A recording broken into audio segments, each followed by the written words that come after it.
Olá pessoal, tudo bem? Aqui é Juliano Mioto, sou advogado e escritor e eu vou falar aqui um pouquinho para vocês sobre esse livro maravilhoso chamado Cartas de um Diabo a Seu Aprendiz, de C.S. Lewis. Esse livro aqui foi escrito em 1942 e ele traz uma visão muito interessante do autor. Ele faz como se tivessem sido vazadas cartas, né, do inferno, né, cartas diabólicas, né, de um diabo mais velho, falando com seu sobrinho, né, ali o diabo mais novo, o aprendiz de diabo, né, de diabrices, né, ali era o Vermelindo falando ali com o Maldanado, né, o Maldanado é o maior, né, o maioral do inferno, que já foi promovido, que já está numa classe superior, e o Vermelindo ali é o meu querido sobrinho do inferno, né. E Lewis escreveu esse livro aqui numa época muito especial, porque era uma época que estava em ascensão na Europa, né, no mundo inteiro, né, do nazismo, Hitler e toda aquela tensão da guerra, né, os bombardeios, enfim, era um momento muito difícil da humanidade. Ele já tinha escrito ali o Cristianismo Puro e Simples, né, que é um outro livro muito bom, fantástico, né, de C.S. Lewis, onde ele traz muitos conceitos interessantes sobre o que é o cristianismo, sobre o que é ser um cristão, né, em tempos de relativismo, em tempos em que as palavras são tiradas de seu contexto, em tempos em que a maioria das pessoas entendem o que é cristianismo não a partir do que de fato é ser cristão, mas o cristianismo das pessoas é baseado na opinião que elas têm, ou seja, nas ideias próprias que elas cultivam de tudo isso. Enfim, e esse livro aqui, né, do C.S. Lewis, é um livro que traz aí a visão de um convertido, uma pessoa que, no caso aqui do livro, era um rapaz que era ateu, né, e ele tinha uma mãe católica, e num determinado momento ele se converte, né, ao cristianismo, ele vai para a igreja, ele começa a frequentar uma igreja, e ali o livro vai mostrar os esforços, né, do inferno ali, dos demônios, especialmente ali do demônio menor ali, que é o Vermelindo, para tentar desvirtuar ali a vida desse novo cristão, enfim, usando circunstâncias da vida dele, o relacionamento dele com a mãe, né, as divergências, usando o orgulho, a soberba, o materialismo e vários temas que vão sendo tratados aqui nesse livro.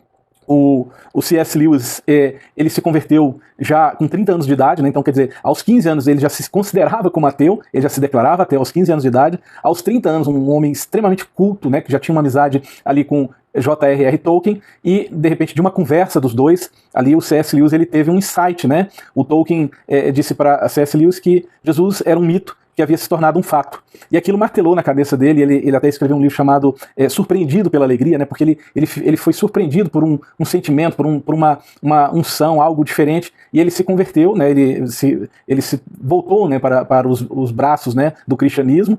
Ali ele frequentava provavelmente a igreja anglicana, e C.S. Lewis ele teve uma vida intelectual muito, que a gente diria, profícua, né, uma vida intelectual onde ele tinha muitos autores, ele era professor de filologia, ele tinha escrito sobre filosofia, sobre educação, sobre crítica literária, ele tinha livros de ficção, ele escreveu uma trilogia cósmica, né, e é um livro até bem menos conhecido, mas ele também escreveu um dos mais famosos, né, pelo qual ele é mais conhecido, que é as Crônicas de Nárnia, né, onde ele pega ali todo o simbolismo ali do cristianismo, né, do leão, né, Aslan, né, que é o leão, fazendo obviamente uma clara alusão a Cristo, né, e enfim, o C.S. Lewis é esse homem que conseguiu juntar a obra literária, juntar o conhecimento profundo intelectual de um homem que estudava ali literatura inglesa, era professor em Oxford, enfim, era um cara que tinha uma vida intelectual extremamente forte, né, uma intelectualidade acima do normal, e ele tinha uma capacidade interessante de decorar, inclusive, trechos de livros. Então,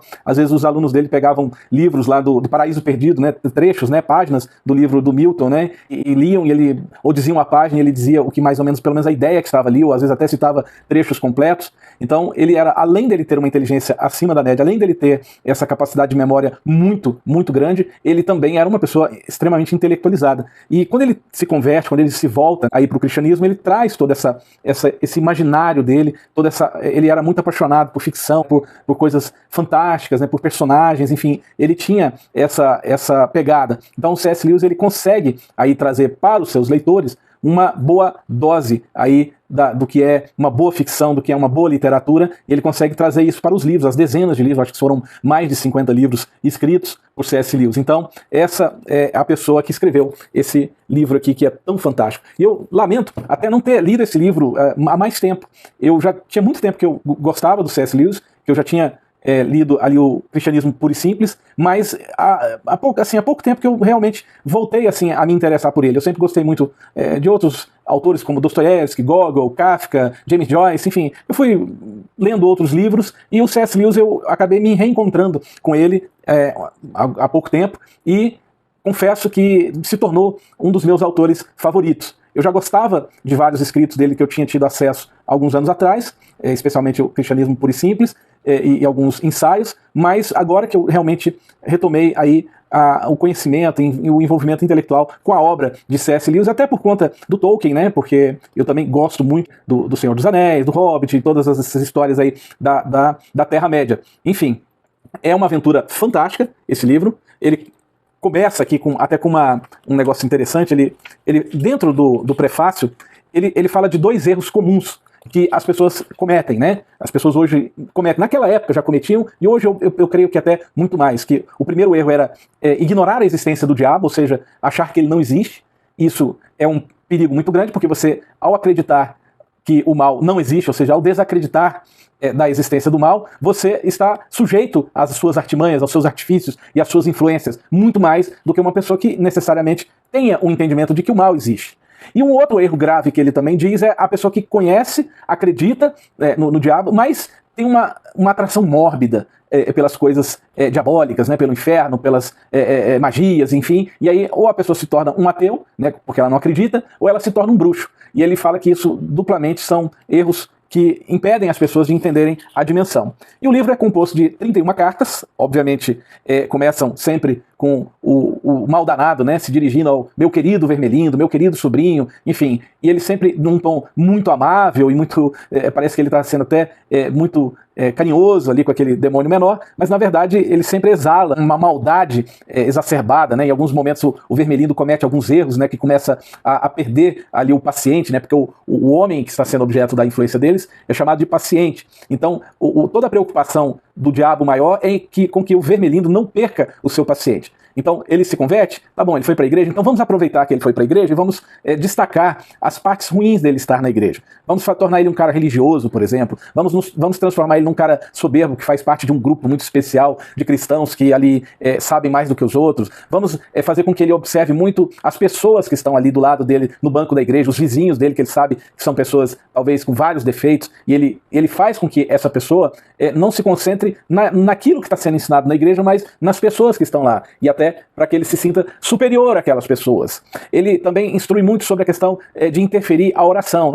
Pode deixar ele orar, mas vamos fazer com que as orações dele se tornem muito abstratas, muito distantes, nada muito concreto, nada muito real. Então, até ele fala da questão do comunismo, né? Ele fala, por exemplo, da doença, de uma das doenças do esquerdismo, que é a pessoa que ama a humanidade, ama o meio ambiente, ama as coisas boas, mas odeia o seu vizinho, odeia o seu próximo, vive uma vida abjeta no dia a dia, mas é sempre o amor dela, as virtudes delas são projetadas para coisas no futuro, para coisas distantes, para as crianças órfãos do Sudão e não as crianças órfãos da rua, da casa dele. Então, ele traz toda essa estrutura, né, tanto da sociedade que daquele momento, as transformações que estavam sendo vividas naquele momento, como ele também ele traz aí um panorama sobre o comportamento humano, sobre a alma humana. E isso é muito interessante, porque ele vai falar de muitas coisas aqui, ele vai falar sobre a questão também do existencialismo, enfim, ele vai falar sobre a questão do tempo que o paciente fica em oração, e ele vai dizer muitas coisas ali. Ele vai explorar o sentimento sobre a guerra, ele vai explorar, por exemplo, também os extremismos. Então ele vai dizer, olha, se o seu paciente ele é dado ao pacifismo, então que ele se torne um pacifista extremo, né? Aquela pessoa que é radicalmente contra tudo, enfim, né? Contra o Estado, contra a guerra, contra tudo, ou que ele se torne um patriota também exacerbado, exagerado, que chegue a ser até uma pessoa caricata, né? Então, enfim, é um livro que traz muitas orientações boas para a nossa vida como um todo, para que você viva a sua vida melhor, para que você não se afaste de Deus. E ele diz um negócio interessante que é o seguinte, que a estrada que é pavimentada para o inferno, ela é construída tijolo a tijolo. Então, por exemplo, ele diz que o importante não é fazer o paciente cometer grandes pecados, fazer coisas horrorosas, que logo na frente ele vai reconhecer muito de cara aquilo e vai se arrepender. Por exemplo, quando ele vai falar do pecado da gula, ele fala sobre a mãe do paciente. A mãe do paciente ela comia pouco, mas ele consegue mostrar isso, que o hábito dela de comer pouco não era porque ela era moderada, mas porque ela era enjoada, porque ela era chata, porque ela gostava da comida. Aí ele fala que havia uma certa sensualidade no comportamento dela em relação à comida. Então, para você ver que a preocupação dele era manter ela achando que aquela moderação dela na comida era uma virtude, quando na verdade era um defeito, era um pecado, era uma maneira com que ela até inclusive destratava as pessoas e ficava apegada ali a um passado, suposto passado onde os empregados eram melhores, onde as comidas eram melhor preparadas e que o diabo sabe que na verdade é porque naquele passado ela era menos exigente, ela era menos soberba em relação à comida. E aí entra um outro ponto que é explorado também dentro desse livro aqui pelo diabo, né, pelo mal danado aqui, que ele diz o seguinte para o Vermelindo: faça com que o pensamento deles esteja sempre voltado para o futuro, porque ele não deve pensar no presente, porque o presente é iluminado, o presente é onde você está vivendo, é a realidade, mas ou ele deve ficar apegado ao passado, às dores, aos traumas, às coisas que o incomodam relacionadas ao passado, ou um saudosismo exacerbado das coisas, ou para que ele fique sempre projetando tudo para o futuro. No futuro a gente vai viver melhor, no futuro eu serei um bom homem, no futuro tudo vai dar certo. Enfim, é uma situação que é muito explorada no livro e a gente precisa entender isso dentro desse contexto aqui, até como a maneira como as pessoas hoje que são ditas progressistas veem o mundo, porque é exatamente isso que o mundo prega hoje. Nós estamos lutando por um mundo melhor, mas ninguém sabe descrever o que é esse mundo melhor, como que ele vai ser, de que jeito que isso vai ser feito. Provavelmente é porque o modo como essa pessoa quer que esse mundo melhor seja estabelecido envolve, obviamente, eliminar aqueles que são contrários à sua ideia, ou tratá-los como inimigos da existência humana, como acontece hoje, né? As pessoas tendem a desumanizar grupos políticos, desumanizar ideias políticas ou ideias, às vezes, filosóficas, para dizer o seguinte, que aquele grupo ele é perigoso e qualquer mal que for feito contra aquele grupo é justificável, porque nós estamos lutando por um futuro, nós estamos lutando por um mundo melhor. Então, veja bem que isso é explorado de uma certa forma aqui no livro, e a cereja do bolo, né, digamos assim, é a segunda parte do livro, que foi escrita aí, salvo engano, quase 20 anos depois aí da primeira parte, né, das cartas, e onde ele propõe um brinde. E aí o cenário é o inferno, né, eles estão lá no inferno, e o mal danado, ele propõe um brinde. E ele traz informações aqui sobre educação, sobre democracia, a forma como eles trabalham para perverter a educação, para perverter a democracia, e que quando você lê isso aqui, a impressão que você tem é que você está lendo uma descrição do mundo atual, do que nós estamos vivendo hoje. Agora, veja só, aquele homem escreveu na década de 60, né, essa segunda parte. E ele fala, por exemplo, que a escola tem que ser levada para um modelo em que os medíocres, né, os menos capacitados, aqueles que não gostam de estudar, dominem muito mais o ambiente escolar do que aqueles que buscam mais o estudo, aqueles que buscam mais o conhecimento. Então, ele até fala de um sentimento por que você se acha melhor do que eu? Né? Só porque você estuda mais? Só porque você tem mais dinheiro? Só porque você trabalha mais? Então, esse sentimento como se fosse de uma inveja que vai brotando ali dentro das pessoas. E aí ele fala da democracia também como a maior arma que eles usaram para dominar a humanidade, porque é muito melhor uma ditadura com o nome de democracia, porque aí eles mostram como que a democracia pode se tornar uma ditadura só que com um nome bonitinho, e isso que está no plano deles aqui desde o início. Então é um livro que vale muito a pena ler, e a gente pode entender que o C.S. Lewis é um daqueles autores que parece que ele conseguiu a façanha, né, de ser amado ali, de ser lido tanto por católicos, por evangélicos, por ateus, pessoas que de diversos sentimentos, ou às vezes até de diversos entendimentos religiosos, e que essas pessoas conseguem ler o C.S. Lewis e gostar demais da prosa dele, dos escritos dele. Ele tinha muita coisa a acrescentar.